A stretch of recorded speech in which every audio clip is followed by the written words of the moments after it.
व्यक्ति स्वयं ही अपने संसार का निर्माण कर उसे समस्याओं और उलझनों से भर लेता है।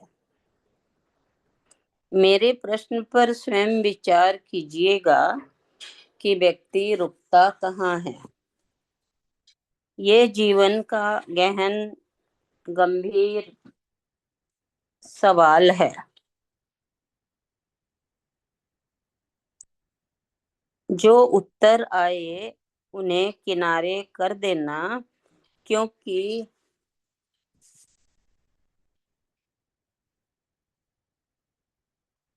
भगवान जी, क्योंकि ये रटाए रटे रटाए उत्तर हैं। आवाज आ रही है ना? आ रही है माँ। हाँ। तुम्हारे जीवन को बदल कर रख देगा ये प्रश्न। चित्त में रूपांतरण होगा, हृदय बदलेगा। लगातार एक ही प्रश्न बोध की आदमी रुकता कहाँ है। संसार का निर्माण कर जंजीरें बांध लेता है। पाँव में जंजीरें हैं नहीं, पर जंजीरों का बोझ बहुत है। किसी नौका के लंगर में बंधे नहीं हैं, पर दृष्टि भ्रम है कि मेरे लंगर बंधे हैं।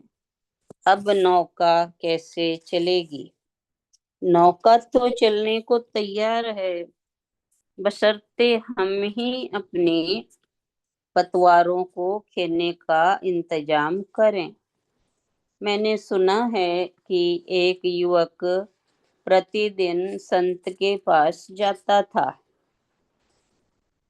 एक दिन उसने कहा, मेरी बहुत इच्छा होती है कि मैं भी फकीरी धारण कर लूं, संन्यास ले लूं। संत बोले, सोचने से क्या होगा, करके दिखा दो, हो जाएगा। संत बोले, सोचने से क्या होगा, करके दिखा दो, हो जाएगा। युवक ने कहा, आप तो कहते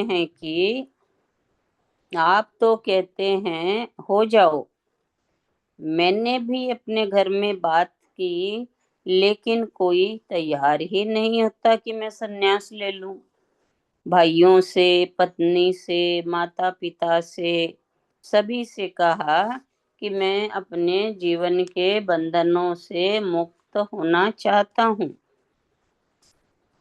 पर किसी ने अनुमति नहीं दी।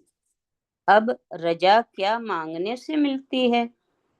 निकल पड़ो, अपने आप रजा ही है। संत ने कहा, ठीक है, लेकिन अच्छी तरह सोच लो कि क्या वास्तव में तुम इस जीवन में आना चाहते हो। घर वालों का इंतजाम हो जाएगा, वे तो अनुमति दे देंगे, लेकिन बाद में तुम बिदक गए तो मैं तैयार हूँ, कहा युवक ने।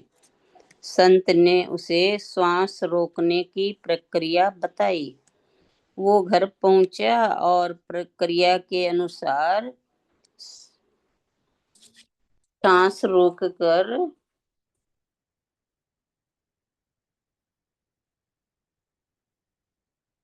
बैठ गया। श्वास रोक संत ने श्वास की प्रक्रिया बताई, घर पहुंचा और प्रक्रिया के अनुसार श्वास रोककर जमीन पर गिर पड़ा। घर में कोहराम मच गया कि जवान बेटा मर गया। मोहल्ले के लोग इकट्ठे हो गए, जबरदस्त भीड़। उस भीड़ में वो संत भी पहुंच गया। पिता रो रहा था कि हे भगवान, तूने मेरे जवान बेटे को उठा लिया, इससे अच्छा तो मुझे ही उठा लेता। बेटा मर जाता है तो माँ भी यही कहती है। यह दूसरी बात है कि उठने की इच्छा किसी की भी नहीं। कोई उठना नहीं चाहता, मगर कहते हैं आंसू नहीं आते तब भी रोना चिल्लाना दिखलाते हैं। जिसे देखो वो क्रंदन कर रहा है, हे भगवान तुमने ये क्या कर दिया। संत आए, उसने कहा रोना बंद करो और मेरी बात सुनो। रोना बंद करो और मेरी बात सुनो। इसको इसकी अर्थी बाद में उठाना। ये जो तुम कह रहे हो, यह जो तुम कह रहे हो, इसके बदले तुम मरने को तैयार कोई हो। बात नहीं। इसके बदले तुम मरने को तैयार हो। मैं इसे जीवित करने की प्रक्रिया जानता हूँ। तुम्हारे बेटे को जिंदा किया जा सकता है, पर इसके बदले यदि परिवार में से कोई मरने को तैयार हो। सब रोना पीटना भूल गए और एक दूसरे की तरफ देखने लगे कि कौन मरना चाहता है। संत ने पिता से कहा, तुम तो इसके बिना नहीं रह सकते ना।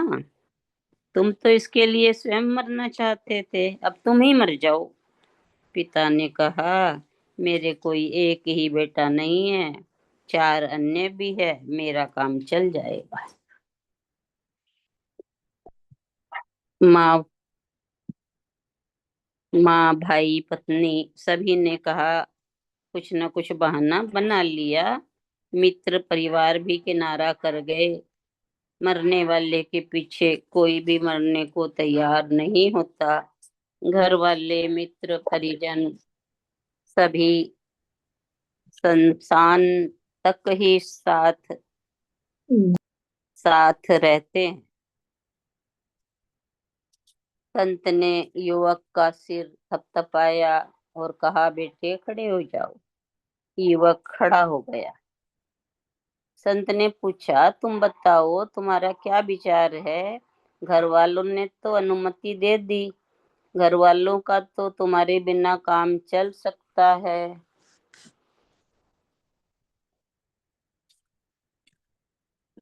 घर वालों का तो तुम्हारे बिना काम चल सकता है।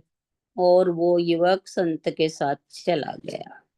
आज की परिस्थितियों में ये प्रसंग पुनः उपस्थित हो गया, तो मैं नहीं जानता कि आप क्या करेंगे। जरूर ही दुविधा में फंसेंगे। एक मन तो संसार में खींचेगा, दूसरा संन्यास में। और ये क्षण अप्रतिम होगा जब संसार में ही संन्यास घट जाए। परमात्मा का प्रसाद होगा वो, जब कोई आत्मबोध को उपलब्ध होगा। ठोकर खाई और जाग गया, संबोधि को उपलब्ध हुआ। जीवन के बंधनों के प्रति हमें हमारे मोह को कम करने के लिए ये सूत्र है। ये सूत्र है कि हम सत्संग में रह संसार में रहते हुए संसार में रहते हुए संन्यास्त हो जाएं। न हमें घर छोड़ना, न परिवार छोड़ना, न संसार छोड़ना। सबके बीच रहते हुए कमल की तरह खिल जाएं। इतना ही है आज का लेसन। बता